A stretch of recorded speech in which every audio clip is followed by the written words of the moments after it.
Hello everyone, कैसे हैं आप लोग। आई होप आप अच्छे होंगे। इस वीडियो में हम देखने वाले हैं रेंज के बारे में है और मीन के बारे में, है ना। रेंज देख लेंगे कि रेंज कैसे निकालते हैं किसी भी डेटा का, और मीन कैसे निकालते हैं किसी भी डेटा का। तो इस वीडियो में हम ये देखने वाले हैं।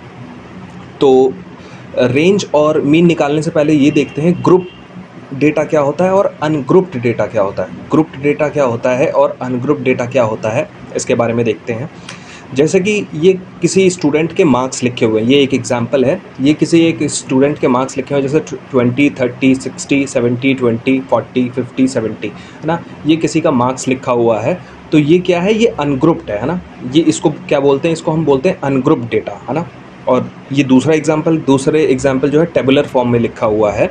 तो ये जैसे कि मार्क्स मान लीजिए 20, 30, 40, 50, 60, 70, है ना। ये मार्क्स लिखे हुए हैं और नंबर ऑफ़ स्टूडेंट, मतलब 2 स्टूडेंट के 20 मार्क्स है, 1 स्टूडेंट के 30 मार्क्स है, 1 स्टूडेंट के 40 मार्क्स है, 1 स्टूडेंट के 50 मार्क्स है, और 1 स्टूडेंट के 60 मार्क्स है, और 2 स्टूडेंट के जो है 70 मार्क्स है। तो मतलब जितने भी 20 जिनके नंबर आए हैं वो स्टूडेंट 2 है, जिनके 30 नंबर आए हैं वो स्टूडेंट 1 है, जिसके 40 नंबर आए हैं उसके 1 स्टूडेंट। इस तरीके से जो है ग्रुप में लिखा हुआ है ना। तो इसको क्या बोलते हैं, ग्रुप्ड डेटा बोलते हैं, है ना। ग्रुप डेटा बोलते हैं। ठीक है, तो आपको ये समझ में आ गया ग्रुप डेटा क्या होता है और अनग्रुप डेटा क्या होता है। ठीक है, अब हम देखते हैं कि ग्रुप डेटा में फ्रीक्वेंसी डिस्ट्रीब्यूशन हम कैसे करते हैं। फ्रीक्वेंसी डिस्ट्रीब्यूशन कैसे करते हैं ग्रुप डेटा में। जैसे कि एक क्लास इंटरवल लिखा हुआ है 10 से लेकर के 25 तक, है ना। इसको आप मार्क्स मान लीजिए 10 से लेकर के 25 तक, फिर 25 से लेकर के 40 तक, फिर 40 से लेकर के 55 तक, और 55 से लेकर के 70 तक। इस तरीके से क्लास इंटरवल लिखा हुआ है, इसको आप मार्क्स मान लीजिए। ठीक है, 10 से लेकर के 25 तक के मार्क्स वाले स्टूडेंट कितने हैं, वो 2 स्टूडेंट हैं। ठीक है, 25 से लेकर के 40 तक के मार्क्स वाले स्टूडेंट 3 है ना। 40 से लेकर के 55 नंबर वाले तक के स्टूडेंट जो है 7 है, और 55 से लेकर के जो 70 नंबर आए हुए हैं जिनके, वो 6 स्टूडेंट हैं।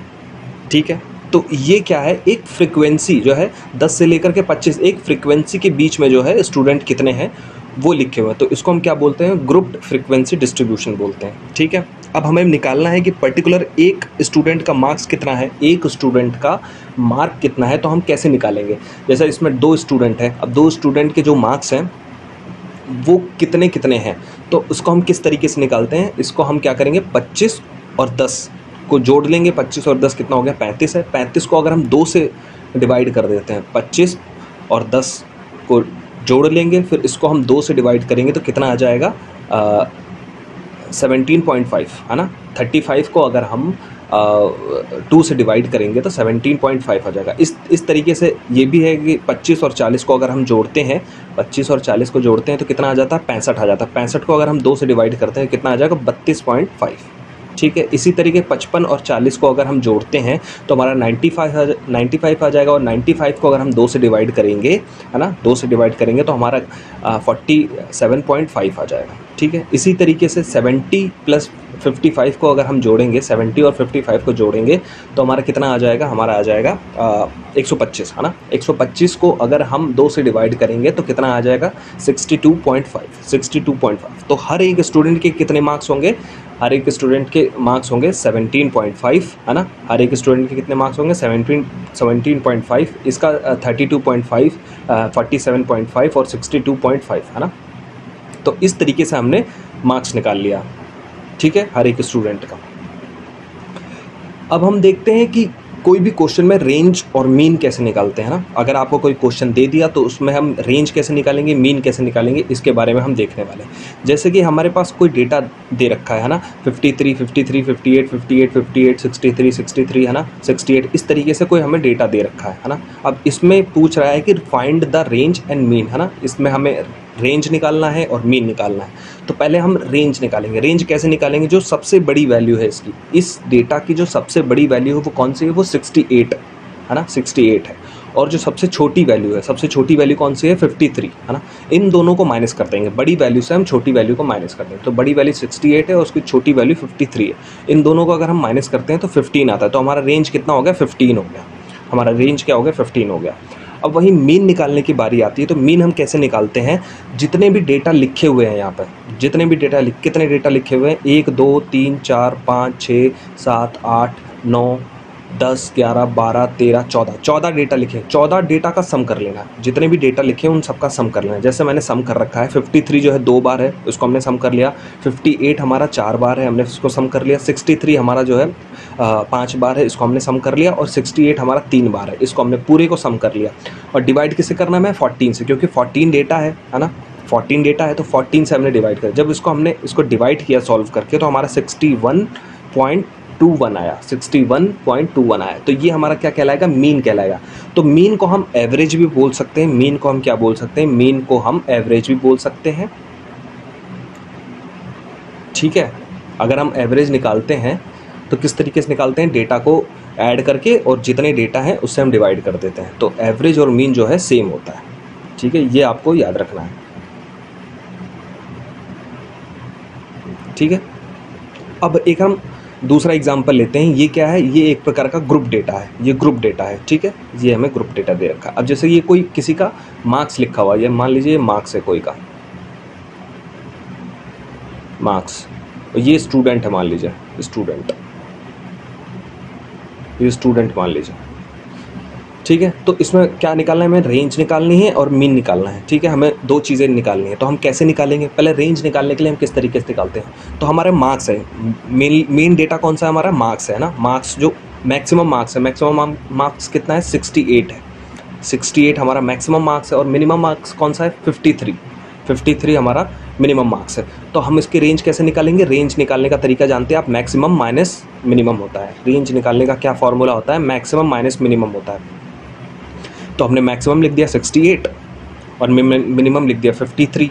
इसको जब हमने माइनस कर दिया तो हमारा 15 आया। तो ये हमारा क्या आएगा, 15 हमारा रेंज आ जाएगा। ठीक है, वहीं अगर हम मीन निकालने की बात करें तो मीन कैसे निकालेंगे, मीन जैसे 53 के कितने स्टूडेंट है, 2 हैं। 58 के कितने स्टूडेंट है, 7 है। 53 मार्क्स वाले कितने स्टूडेंट है, 8 है। और 68 मार्क्स वाले कितने स्टूडेंट है, 4 है। ठीक है, तो अब इन सब का सम करना है, इन सब का सम करना है। तो सम हम किस तरीके से करेंगे, सम 53 × 2, मतलब 2 स्टूडेंट है तो 50 × 2 हो गया। ठीक है, फिर 58 वाले कितने हैं, 58 × 7, 58 × 7 हो गया। ठीक है, 63 वाले कितने हैं, 8 हैं, तो 63 × 8 हो गया। ठीक है, 68 वाले कितने हैं, 68 वाले 4 है, तो 68 × 4 इस तरीके से हमने लिख दिया और इसको हमने जोड़ दिया। ठीक है, चाहे आप 53 को 2 बार लिख लीजिए, चाहे 58 को 7 बार लिख लीजिए, या 63 को 8 बार लिख लीजिए, या 68 को 4 बार लिख लीजिए और उनको जोड़ लीजिए, बात एक ही है। चाहे आप इस तरीके से लिखें, चाहे 53 को 2 बार लिख लीजिए, 58 को 7 बार लिख करके अगर जोड़िए तो उतना ही वैल्यू आएगी। ठीक है, जब हमने इसको सॉल्व किया और टोटल डेटा कितने हैं, 7 2 9 9 और 8 कितना होता है, 17 और 4 कितना होता है, 17 और 4 कितने होते हैं, 17 और 4 होता है 21, 17 और 4 होता है 21।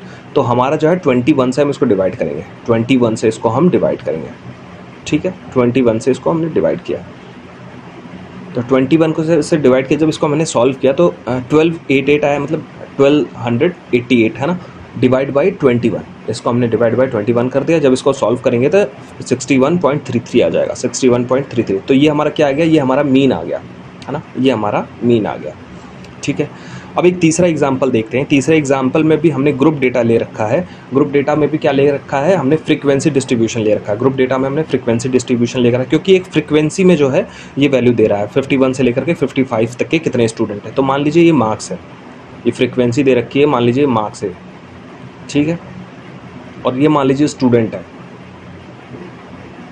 ठीक है, स्टूडेंट है। अब इसमें क्या पूछ रहा है, रेंज पूछ रहा है और मीन पूछ रहा है। इसका रेंज बता दीजिए और मीन बता दीजिए। ठीक है, तो अब हम क्या निकालेंगे, पहले तो ये जो मार्क्स लिखे हुए फ्रीक्वेंसी में लिखे हुए, पहले हमें फ्रीक्वेंसी को सॉल्व करना है। फ्रीक्वेंसी को सॉल्व करने का तरीका मैंने आपको बताया था कि इन दोनों को जोड़ करके, है ना, और फिर इस 2 से डिवाइड करना होता है। जब इन दोनों को जोड़ करके 55 + 51 को अगर हम जोड़ेंगे और इसको 2 से डिवाइड करेंगे तो हमारा 53 आएगा। ठीक है, वहीं हम 60 और 56, 60 और 56 को अगर हम जोड़ेंगे, 56 को हम जोड़ेंगे,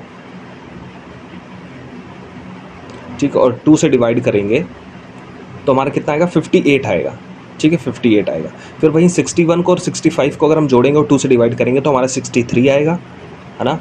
और वहीं हम 66 और 70 को अगर हम जोड़ेंगे, है ना, और 2 से डिवाइड करेंगे तो हमारा 68 आएगा। ठीक है, ये हमने इसका मिड पॉइंट निकाल लिया, ठीक है। हमारे जो फ्रीक्वेंसी दे रखी थी इसका हमने मिड पॉइंट निकाल लिया।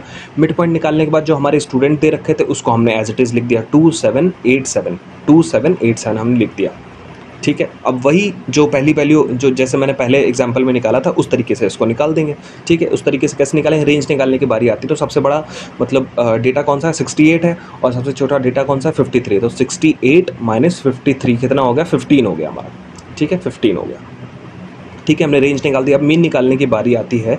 मीन निकालने पे आप जानते हैं 53 into 2 plus 58 into 7 plus 63 into 8 plus 68 into 7, इसको जब जोड़ लेंगे सबका जोड़ लेंगे तो हमारा कितना आएगा 1288 आएगा, है ना, 1288 अपॉन 21। इसको जब जोड़ेंगे 7 2 9 9 और 8 9 और 8 हमारा 17 है ना, और 17 और 4 ये 4 है, 17 और 4 हमारा कितना आएगा 21 आएगा हमारा, तो 21 आएगा। अब इसको जब हम डिवाइड करेंगे पूरे को, है ना, तो पूरे को डिवाइड करने के बाद हमारा 61.33 आएगा, है ना।